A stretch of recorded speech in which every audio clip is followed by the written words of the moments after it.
de la alianza de los partidos, que se integren jóvenes al movimiento. ¿Nos puede abundar un poco, maestro, por favor? Sí, sin duda, muchas gracias.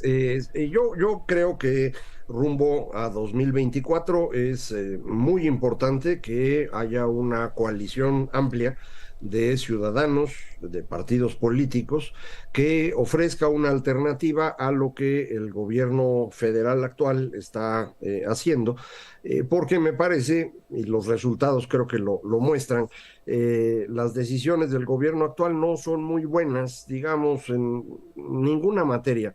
No han mejorado la situación de seguridad del país. Por el contrario, hemos visto un incremento en los enfrentamientos, una pérdida del control territorial.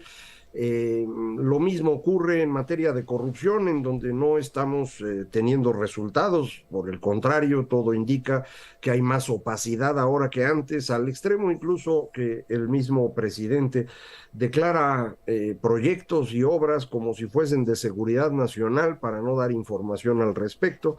Y estas eran las dos grandes ofertas que tenía este gobierno cuando hizo campaña en 2018. En lo demás, los resultados pues son igualmente tristes, digámoslo así.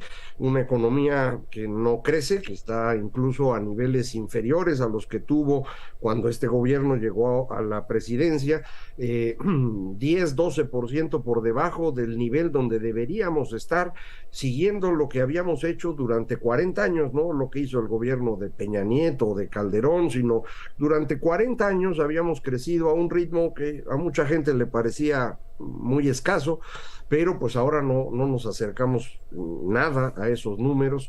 Estamos teniendo problemas muy serios en salud, donde hay desabasto de medicamentos, en donde apenas una cuarta parte de los niños está recibiendo vacunas, menos de un tercio de los niños de 2 años han recibido las vacunas completas, y era algo en lo que México era líder a nivel global, de manera que en el ámbito que uno quiera medir, el gobierno federal no está dando resultados, y creo que es conveniente que tengamos una opción distinta, y esta opción me parece deberá ser resultado de una coalición muy amplia de ciudadanos y de partidos políticos.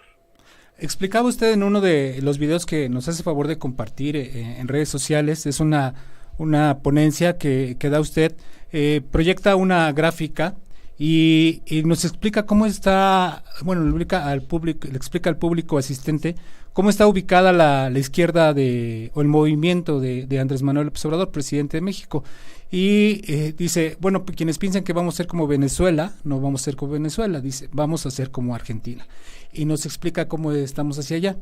Y en ese análisis, hay un parteaguas de lo que usted proyectaba en el 18 a lo que puede proyectar ahora, y nos dice que ese parteaguas es el 21, ¿no? Donde hay una participación de la ciudadanía. ¿Nos pudiera profundizar un poco en ese esquema, maestro? Sí, en 2021 los mexicanos fueron a votar en una cantidad excepcional para hacer una elección intermedia, y hubo una mayoría de votos en contra de la coalición presidencial. Si uno incluye al Partido Verde en la coalición presidencial, pues lograron tener una mayoría simple, pero esto se debe fundamentalmente a la manera en que se premia a la coalición con más votos con un porcentaje adicional. Pero en los hechos, me parece, los mexicanos en su mayoría dijeron que ya no querían el gobierno que habían elegido en 2018. Es decir, hubo una corrección de parte de los mexicanos. Mientras que en 2018 más de la mitad de los votantes optaron por López Obrador y un 44% votó por su coalición, esto ya no se repite en 2021. La votación por la coalición se reduce notoriamente, y esto hoy le impide al presidente tener control de la Cámara de Diputados al extremo de poder modificar la Constitución, y depende del Partido Verde para tener mayoría simple, es decir, para poder votar el presupuesto necesita contar con perdón, con el apoyo del Partido Verde. Y esto en México sabemos, esto no es buena idea, el Partido Verde no es un partido confiable y así como hoy está apoyando al presidente, mañana puede apoyar a alguien más. Entonces, creo que el presidente quedó muy debilitado con ello, intentó recuperarse con este experimento de la revocación de mandato, pero creo que el resultado fue peor. Ahí nos mostró con toda claridad que ya no tiene 30 millones de votos, ya nada más tiene 15, y esto fue lo que abrió el espacio para que la oposición en la Cámara de Diputados se fuera encima de él y le impidiera sacar la reforma eléctrica y de plano ya pues cualquier intento de reforma electoral o de la Guardia Nacional. Por eso ahora está tratando de sacar sus decretos para con ello pues quitarse de encima el problema de que ya no tiene cómo sacar modificaciones constitucionales. Sí, en esa misma plática nos comenta cómo la oposición aún no debe de proyectar a su candidato. Sin embargo, por ejemplo, en la semana pasada, el periodista Salvador García Soto, en su programa La Vespertina, tuvo una charla con Jorge Castañeda y con Gisela Rubach. Y en la opinión de Gisela Rubach, siente o ella piensa que está la oposición perdiendo tiempo porque la oposición no tiene una figura que esté en este momento, que se vea y que está desperdiciando este tiempo. Esto contrasta con lo que usted dice. ¿Por qué considera usted que el candidato de oposición no es tiempo en que deba de presentarse todavía como tal? Bueno, la maestra Rubach es una experta en temas electorales, de manera que ella está planteando lo que lógicamente debería ocurrir, tener un candidato o candidata que empezara a juntar ya el apoyo popular. El detalle aquí donde tenemos una discrepancia, me parece, es que creo yo que López Obrador no tiene respeto por la ley. Y esto significa que cualquiera que intente ser candidato va a ser atacado directamente sin que haya moderación alguna de parte del presidente. Esa es la razón por la cual Ricardo Anaya tiene que vivir en Estados Unidos y esa es la razón por la cual el señor Alejandro Moreno, el presidente del PRI, Alito, que de pronto se le ocurrió que él podía ser candidato, pues ha recibido una andanada de golpes en su contra. Tal vez se los merece, eso no es lo que yo quisiera evaluar. El punto relevante es si alguien sale, va a recibir en contra una gran cantidad de golpes. De manera pues que no creo que en este momento deba salir un candidato o candidata único de parte de la coalición.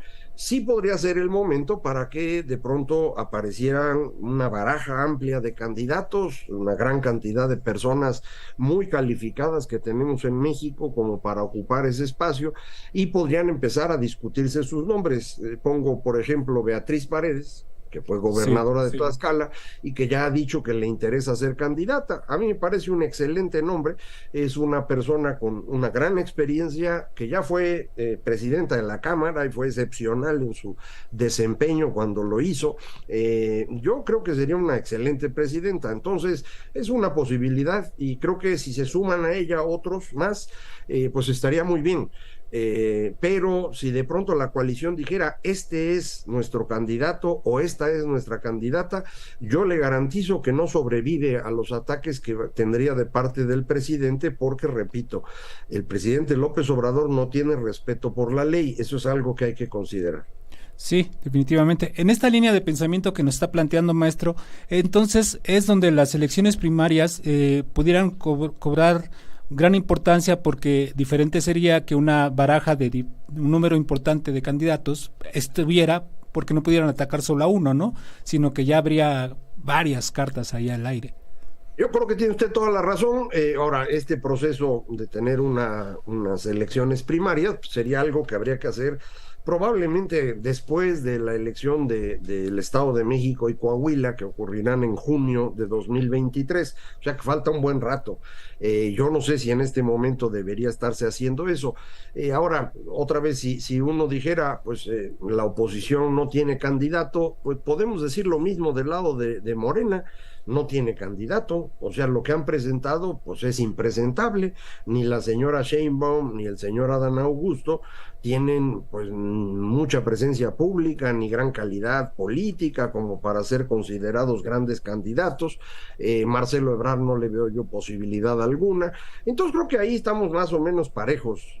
Si alguien saliera ahorita como candidato de oposición, creo que la población lo mediría contra el presidente López Obrador, y esa no es una buena cosa. Hay que medir contra el otro candidato o candidata, y eso será bueno hacerlo dentro de un año. Entonces yo no le veo urgencia, de verdad. Muy bien. Quienes lo seguimos en las redes sociales, notamos que es usted un hombre preocupado por lo que está pasando en el país y las llamadas constantes a este autoritarismo que presenta el presidente, como ha sido en este caso el reciente decreto o pues las anteriores reformas que ha intentado impulsar. ¿Alguno de estos precandidatos que tiene el presidente, sus corcholatas como él las llama, le daría continuidad a esta política pública tan declinante? Es posible que lo hiciera la señora Sheinbaum. Creo que ella sería la candidata con más posibilidad de ser solamente un títere de López Obrador. Creo que Adán Augusto no llegaría tan lejos y no veo ninguna otra posibilidad. Solamente el caso de la señora Sheinbaum sería pues un intento de continuar lo que está haciendo López Obrador, pero vale la pena aclarar que no creo que eso pueda hacerse. Es decir, ni en materia económica ni en materia fiscal hay la posibilidad de continuar lo que está haciendo López Obrador. Muy difícilmente vamos a llegar al 24. No se va a poder continuar eso hacia adelante. Sí, por el tema del déficit fiscal que ya tenemos, que ha manejado usted, ¿no? El cual ya está preocupante. Sí. Ok. ¿Nos quiere platicar un poco esto del tema del déficit fiscal? Sí, la verdad es que es muy simple el asunto. Bueno, si uno quiere hacer los numeritos es un poco más complicado, pero la idea es muy sencilla. El gobierno mexicano está gastando mucho dinero en rescatar Pemex, y ese dinero pues lo tiene que tomar de lo que de otra manera se utilizaría para gastar en educación o en salud o en pensiones. Ha estado gastando mucho dinero ahí, incrementó el gasto en las pensiones que se llaman no contributivas, estos programas especial para los viejitos como se llamaba hace algunos años, y esto significa que el gobierno se gasta más dinero del que tiene. Cuando uno se gasta más dinero del que tiene, pues la única posibilidad es contratar deuda. Para evitar la contratación de deuda, el gobierno lo que está haciendo es reducir las vacunas, reducir las medicinas, reducir el gasto en educación, reducir el gasto en todo, en todas las secretarías de Estado, para con ello evitar pedir deuda. Aún así, no le está alcanzando el dinero.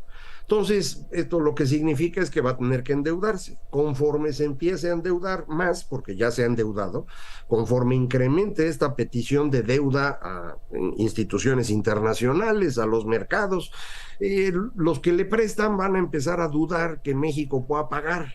Y cuando eso ocurre, las empresas que califican el riesgo, las empresas calificadoras, cambian la calificación, y entonces para México va a ser más costoso contratar el crédito. Ese es el riesgo en el que nos estamos moviendo.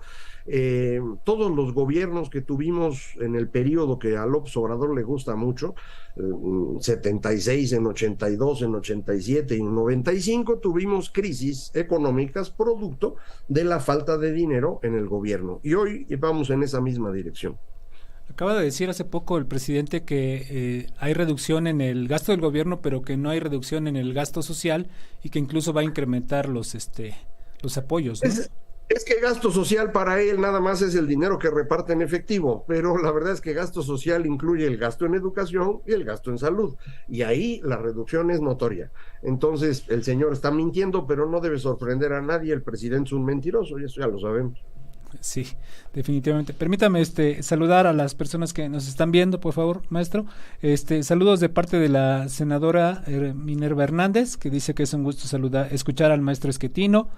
Saludos de Urbano Vázquez, quien nos está saludando, José Antonio Valencia, Jorge Martínez, Aaron Rowe, y saludos a nuestros amigos en Space que nos están siguiendo en Twitter y en YouTube. Gracias por estar siguiendo esta transmisión.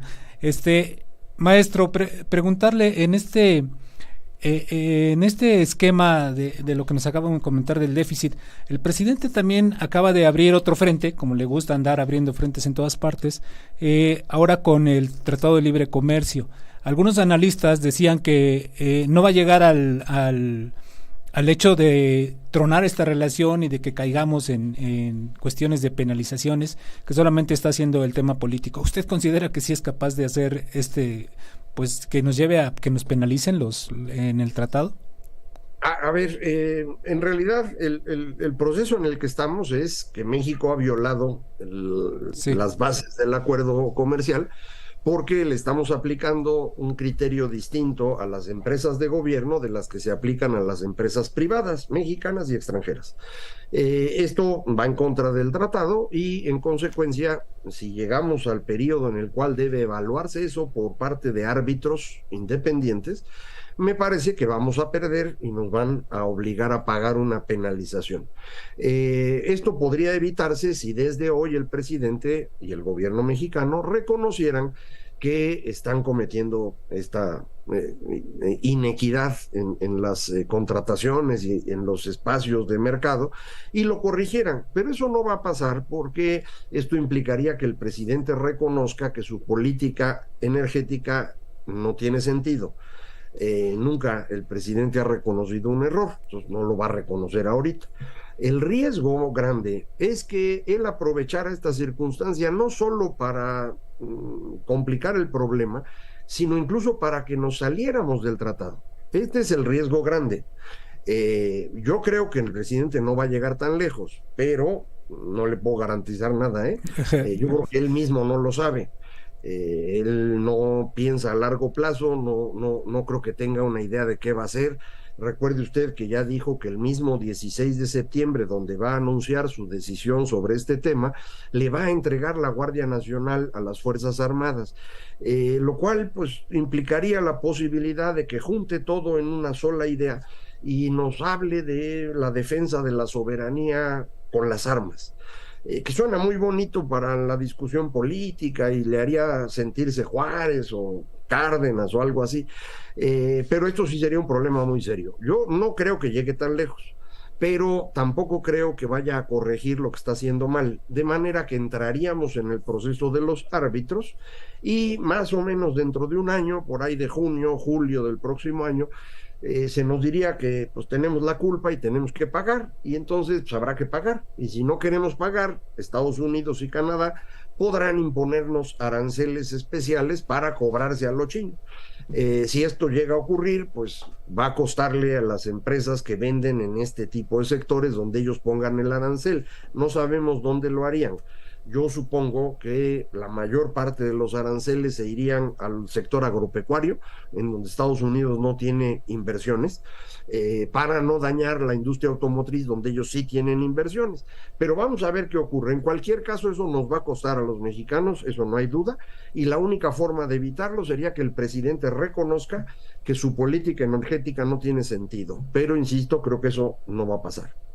Pero por ejemplo, estas penalizaciones, que supongo no son menores, pues entonces incrementarían más el déficit del que nos acaba de platicar hace unos minutos.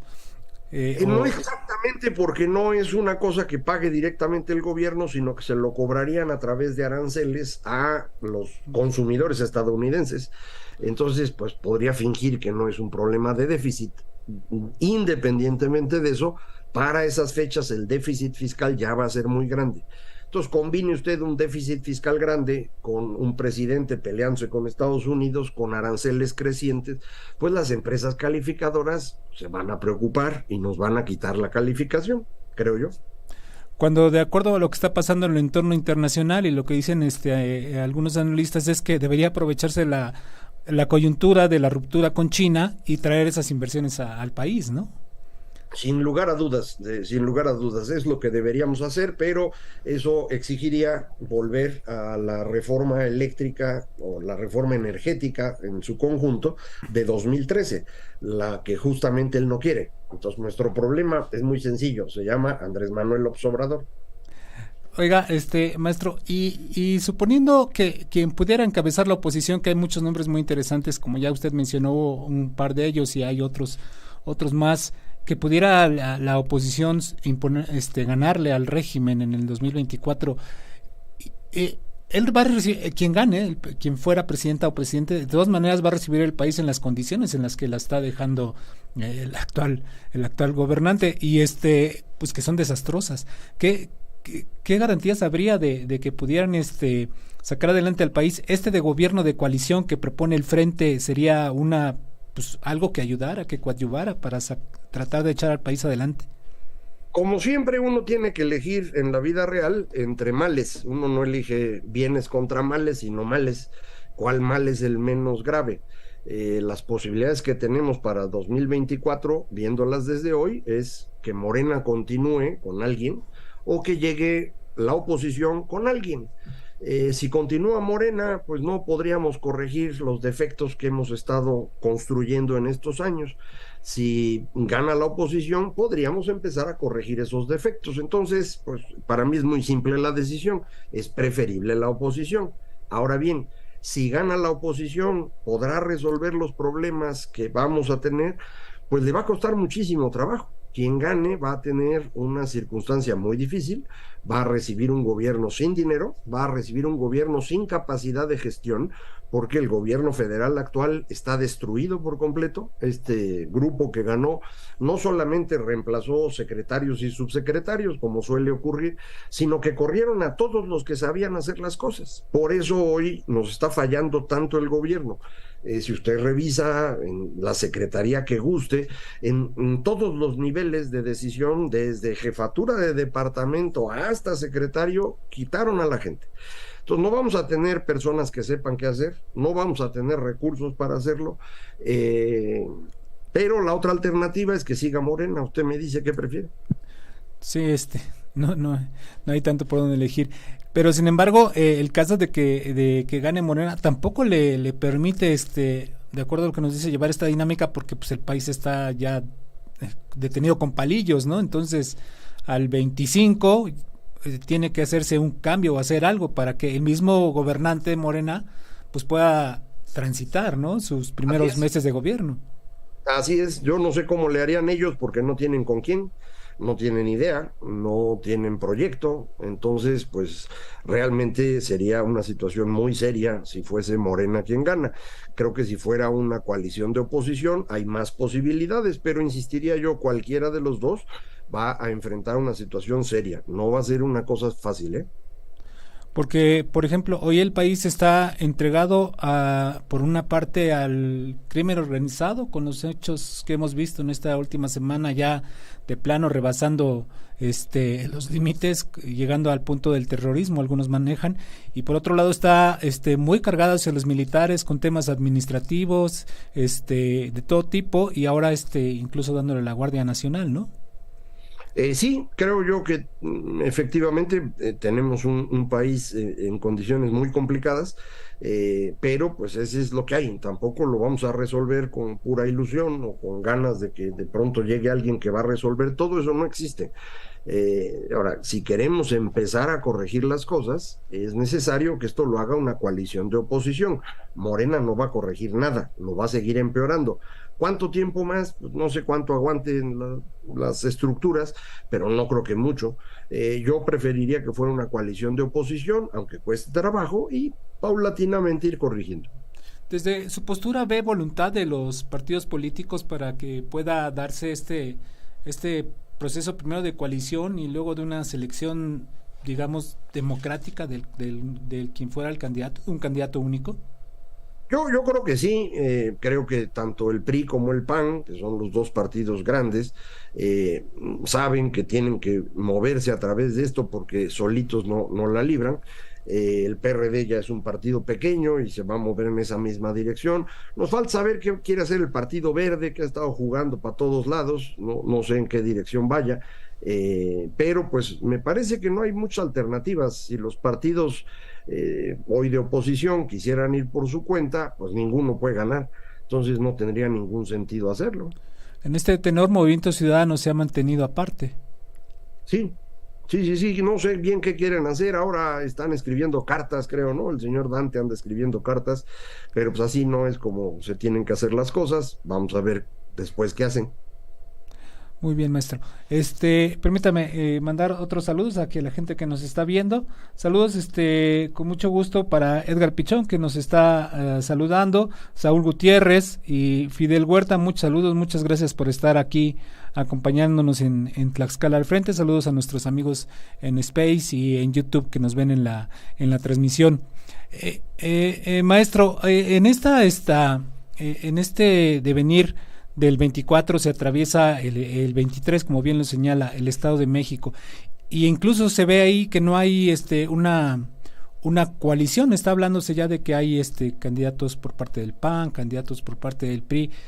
¿Cree que si no se da la coalición en el Estado de México, esto será un parteaguas para el 2024? Yo creo que va a haber coalición en el Estado de México, nada más que ahorita todavía no. Otra vez es el mismo detalle que veíamos a nivel federal. No tiene sentido ahorita destapar candidatos ya muy claros porque falta un año completo, hay que esperar un rato. Creo que el nombramiento que hizo Morena de su candidata obligó a los partidos de oposición que no van a encabezar la coalición a sacar a sus candidatos para pues irle bloqueando un poco el espacio a la señora candidata de Morena. Sin embargo, me parece que a final de cuentas la candidatura de la coalición en el Estado de México va a corresponder al PRI, va a corresponder a una de las dos personas, de las dos mujeres que se han estado mencionando en todas partes y que creo que son las potenciales ganadoras de la elección. Vamos a ver cuál de ellas es la elegida, pero no vale la pena nominarla, sino hasta que esto ya esté un poco más claro. Entonces, otra vez, pues no se me desesperen, paciencia. Porque, por ejemplo, esto que menciona de la presión que hace el gobierno haciendo el uso de pues de la autoridad, por ejemplo, de la fiscalía, que además no es privativo de Morena, ya lo hizo Peña Nieto con Ricardo Anaya en el pasado proceso. Por ejemplo, lo vemos también en la Ciudad de México, ¿no? Que están dándole con todo ahora pues digamos al grupo panista con esto del cártel inmobiliario. Sí, esto es algo que están haciendo en México desde hace algún tiempo, el uso de la justicia, entre comillas, para resolver temas políticos. Esto es una pésima idea.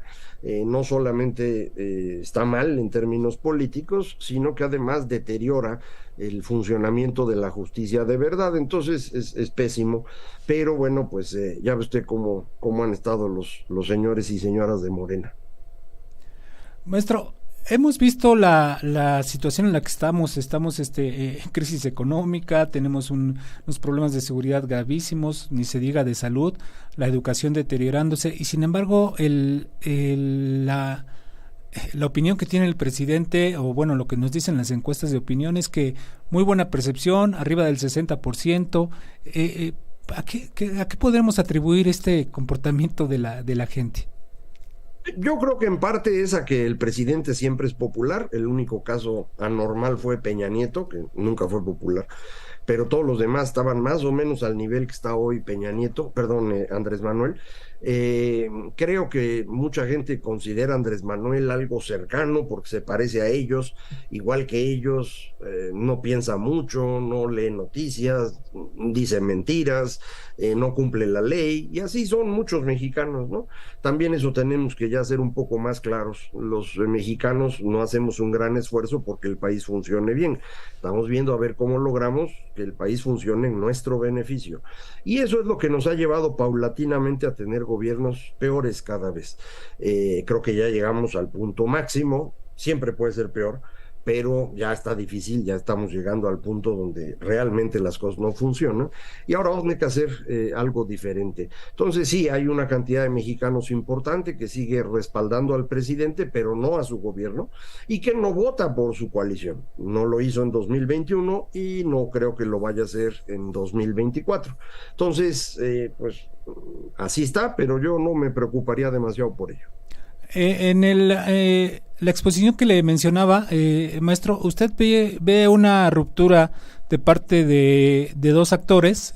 Mencionó a toda las sectas o los grupos que están ahí en Morena, ¿no? Los chavistas, los de democracia deliberada, y mencionaba que había posible una excisión de parte de Ebrard y de Monreal.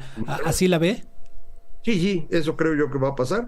Que no sé si Monreal aguante 2 semanas más o no, vamos a ver, pero la presión es muy grande, porque depende mucho de la conformación del Senado para el próximo periodo legislativo, que arranca el 1 de septiembre. Entonces, de eso depende mucho el futuro de Monreal. Vamos a ver en qué acaba. Y me parece que Marcelo Ebrard en algún momento deberá reconocer que no le van a dar la candidatura en Morena y que le conviene salirse. No sé si lo logre o no. Marcelo, ese ha sido su defecto políticamente hablando en toda su historia, la incapacidad de tomar el liderazgo de verdad. Yo creo que fue un buen jefe de gobierno en la Ciudad de México, a pesar de que trae encima ahora el problema de la línea 12 del metro, eh, pero pues como líder político siempre le ha costado trabajo tomar la delantera y creo que ahora está en lo mismo. Bueno, incluso en 2012 Marcelo Ebrard era un proyecto interesante para muchas personas, ¿no? Que lo veían como un hombre de izquierda que pudiera darle un rumbo diferente al país, pero bueno, como usted menciona, cuando el actual presidente dijo yo voy, pues Marcelo se quitó, ¿no? Yo creo que tiene usted toda la razón. Se acuerda que hubo encuestas para medir quién era más popular y la verdad es que las encuestas las ganó Marcelo. Pero López Obrador, pues ya usted cómo es, le dijo que o iba él y Marcelo se echó atrás. Y creo yo fue su error de toda su vida. Eso no lo va a corregir ya. Sí, sí, así es. Yo personalmente, maestro, no sé si coincida conmigo, yo veo que el senador Monreal es un político más operativo, más territorial, y pues Marcelo es un hombre, un político de mucho aire. Me parece que en dado caso de que salieran del actual régimen, el senador Monreal tiene más posibilidades de aportarle votos si es que decide sumarse a la coalición de oposición. Yo creo que tiene usted toda la razón, yo creo que así es exactamente. La ventaja que tiene Marcelo es cercanía con figuras relevantes de distintos sectores de la sociedad, empresarios, líderes religiosos, líderes académicos, pero votos los trae más Monreal que Marcelo sin duda. Hay un dicho que dice que para que la cuña apriete debe ser del mismo palo. Sin embargo, Agustín Basabe escribía hace unos días, una semana, que desde su punto de vista la oposición no debía caer en esta ilusión y ir por la ruptura o el cisma morenista, sino seguir construyendo su candidato de oposición y que surja de las filas de estos partidos. ¿Usted cómo lo ve? Yo creo que el candidato no puede ser uno salido de Morena, en principio. Al final vamos a ver qué ocurre, ¿no? Nadie puede saberlo. Pero yo diría, es preferible, sí, un candidato que venga de fuera de Morena, de preferencia de fuera de los partidos, no exactamente un ciudadano, sino alguien pues que ha tenido vida partidista, pero que ha estado en otras partes. Vuelvo a comentar el caso de Beatriz Paredes, pero también está, por ejemplo, Ignacio Loyola, exgobernador de Querétaro, promotor de esta moratoria constitucional, que ha tenido un desempeño ahora en Cámara de Diputados relevante. Menciono también al diputado Ildefonso Guajardo, que fue secretario de Economía, fue quien llevó la negociación del TEMEC y también ha tenido un buen desempeño en diputados. Este tipo de personalidades me parece, hay varios y abundan y no se necesita andar pepenando a Monreal o a Marcelo, ¿no? Yo coincidiría en eso, pero ojo, al final va a depender de quién es él o la candidata que puede mantener la coalición funcionando el tiempo suficiente para ganar. Y eso hoy no lo podemos saber, va a depender de una gran cantidad de factores. Estos actores que usted menciona, maestro, tienen digamos un perfil muy similar al que tuvo el candidato del PRI en el 18, José Antonio Meade, con mucho conocimiento, experiencia, que pudiera haberle aportado al país un rumbo interesante.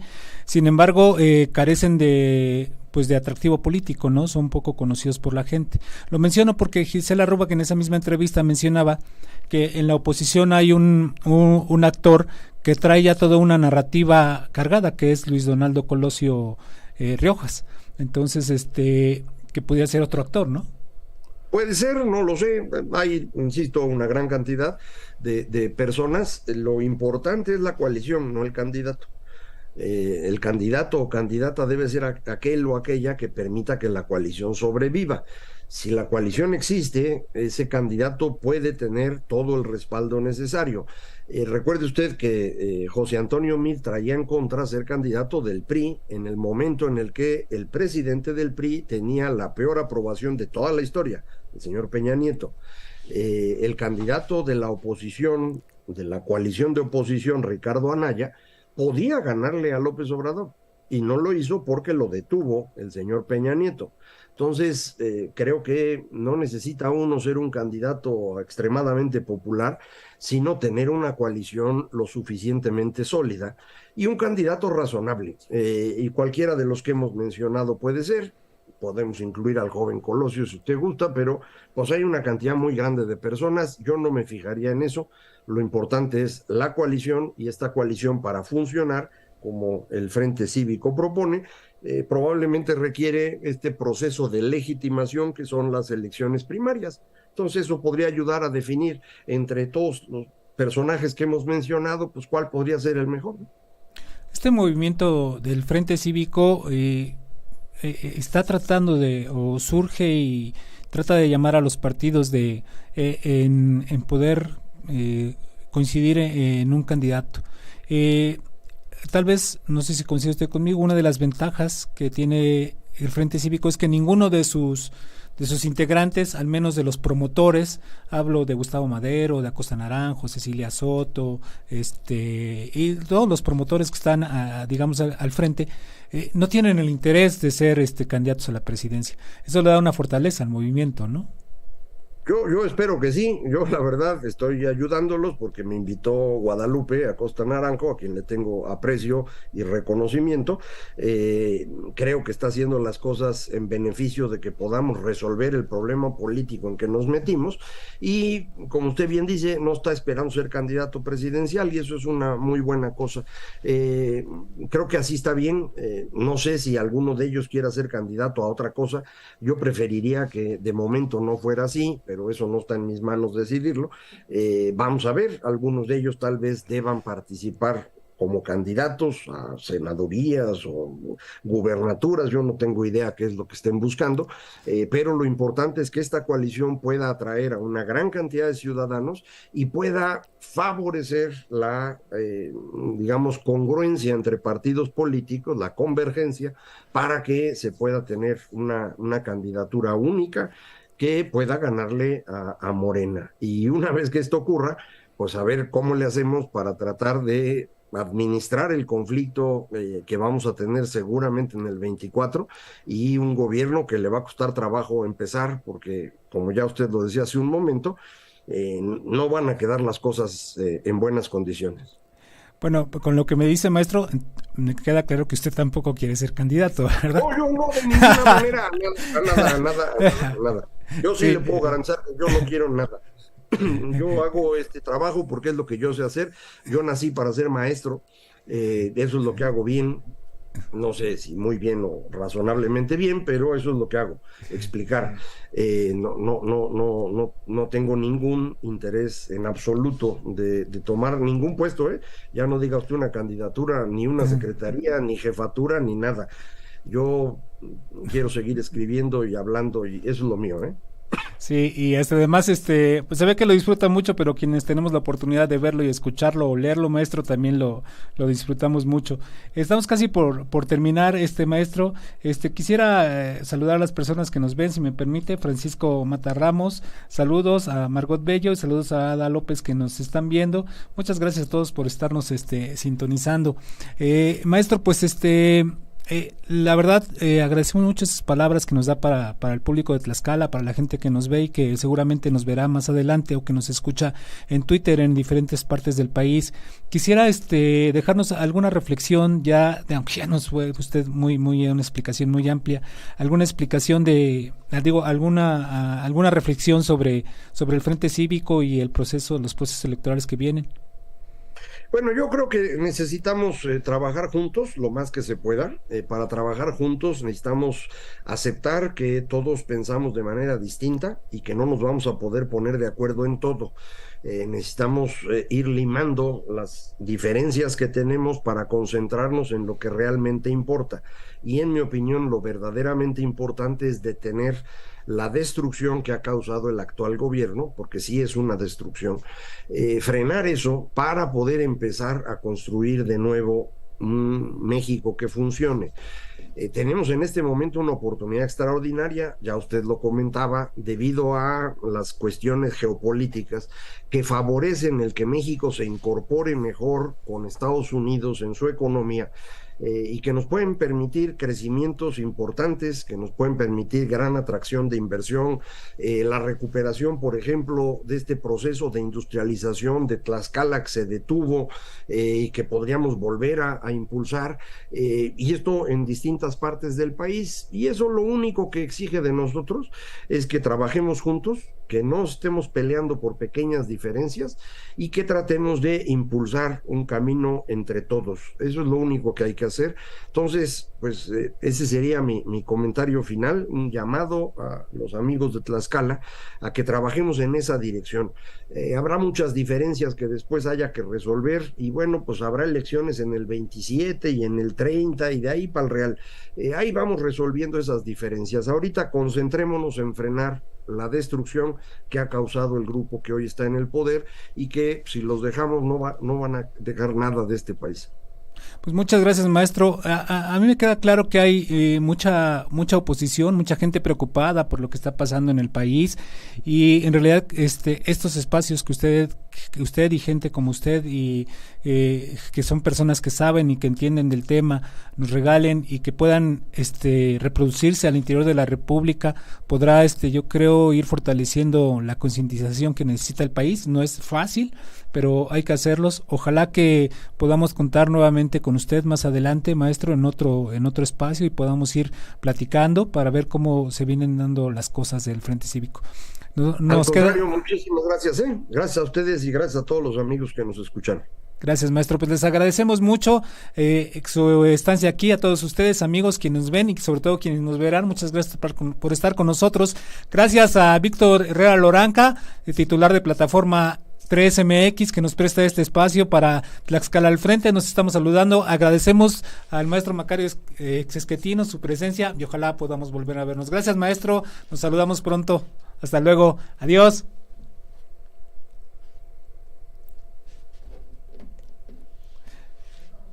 Gracias. No, gracias, fue un gusto. Muchas gracias, Israel. Gracias. Gracias. Todos.